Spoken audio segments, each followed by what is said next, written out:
flag as he did in victory back in '84. Jackson, the caddy here at Augusta National. Carl's story is not just of being a caddy. Although arguably, I would tell you, Carl is the most famous caddy in the world. The Masters tournament is underway, and there's a fascinating documentary streaming right now that focuses on a legendary caddy at Augusta. Carl Jackson is the longest-serving Masters caddy at 54 years old. He's also the first African-American non-golfer to ever play at Augusta. Rise Above, the Carl Jackson story, won Best Documentary Feature at Cannes Indy International Film Festival last year and was made by Chicago filmmaker Mary Eileen Blondell, who joins us this morning. Thank you so much for being with us. Good morning. Yeah, thank you for having me. Yeah, you know, I think the first thing that just immediately comes to mind when I learn about Carl and how beloved he is at Augusta and how special his connection is to it, it's got to be a complicated love affair to a degree, right? Because you're talking about a club that didn't allow a black member until 1990, didn't allow women until 2013. How did he balance all of that? That's a really good question. It's kind of complicated. I think the best way I can describe it is Carl grew up in the ghetto. It's called the Sand Hill. And it's separated by a chain link fence to Augusta. Wow. And so back in the day, you know, they didn't have any means, a lot of the people. They didn't have education. Carl had to drop out of school when he was 11 to financially support his family.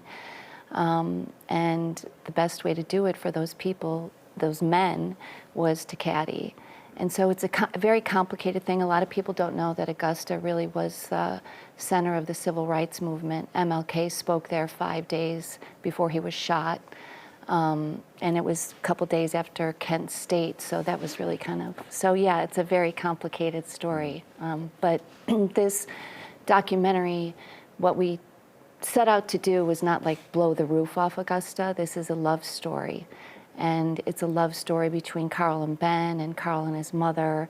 And as Carl says, you know, it's about the black man helping the white man and the white man helping the black man. And that's the way America ought to be. That's a direct quote from Carl. But how did the primarily white world of golf and Augusta treat him?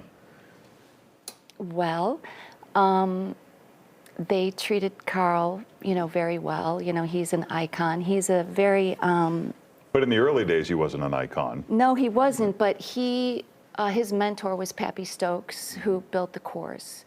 And Carl has a certain présence, if you will. He's very humble and never wanted to stir the pot, very gentle guy, so they treated him with love and respect. How did Carl decide he wanted you to tell his story? Because you're not a golfer. You don't do documentaries, you produce feature films. Yeah. So how did this happen? So a friend of mine is a friend of one of Carl's brothers, and they called back like 7 years ago. This Hollywood muckety mucks flew down and said, we're going to make a movie about your life story, and Denzel Washington's going to sign in it. And so Carl and his brother signed on the dotted line, but it was a bad contract. And my friend asked if I could help him get out of it. And I said, yeah, sure. So I called my lawyer in LA and got him out of the contract. And then BLM happened, and everyone was trying to get to Carl to blow the roof off of Augusta.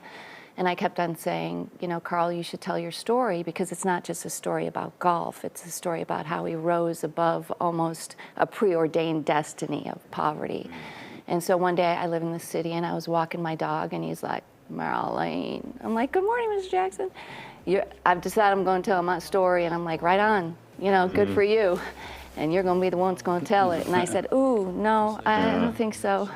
Huh. So that's how it happened. What turned you around to doing it? And gosh, I have to imagine you went into it with a lot of apprehension, being that you're not a golf fan, and like Robin said.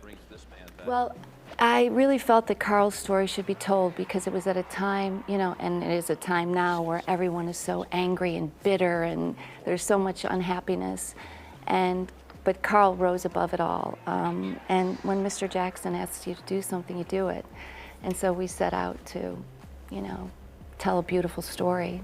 Yeah, he was also, I mean, you know, he was also a good caddy, right? Like, that's why he lasted for so long. What separated him from all the others? Well, like I said, he knew Pappy Stokes, and he spent a lot of time on the greens, and it's an instinct. You know, reading greens or doing stuff like that, it's an instinct that Carl had above and beyond. So he spoke to Scotty Scheffler the year that Scotty, you know, won his first Masters and gave him all the tips. And so a lot of people seek him out because he's the best reader of greens, whatever that means. And when Carl asked me, I'm like, Carl, man, you've got the wrong woman. I don't know the difference between a blue jay, a birdie, an eagle, or a cardinal. Well, maybe he sought you out because you don't know him, and you could just focus on letting his story tell itself. Yeah, yeah, and I think that sometimes ignorance is bliss. You know, if I knew then what I know now, I don't think I would have, you know, made the documentary. It was very, very difficult. Wow. In what way? Working with Augusta, I'm from the news business, Yeah, and I did not, and I'm very familiar with archival footage. We didn't get approval for the archival footage until 24 hours before our private Wow. screening. Wow. Yeah. And Because I'm- they were afraid of where this was going. Well, yeah, you know, they weren't Yeah. telling the story. Yeah. But I'm very grateful for my executive producer, Paul Purcell, who's from Chicago. And when I told him what was going on and what the cost was, I'm like, Paul, man, this is what it is. And he's like, Mary Eileen, we're forging ahead. And I was like, oh, thank you. So he was Great. amazing. Well, it's amazing. Rise Above the Carl Jackson Story is streaming on Prime and Apple TV, and you can follow Mary Eileen on X. Thanks so much for coming. Thank you Thank you so so much. much. I Nice to appreciate meet you. that. Nice to meet you too.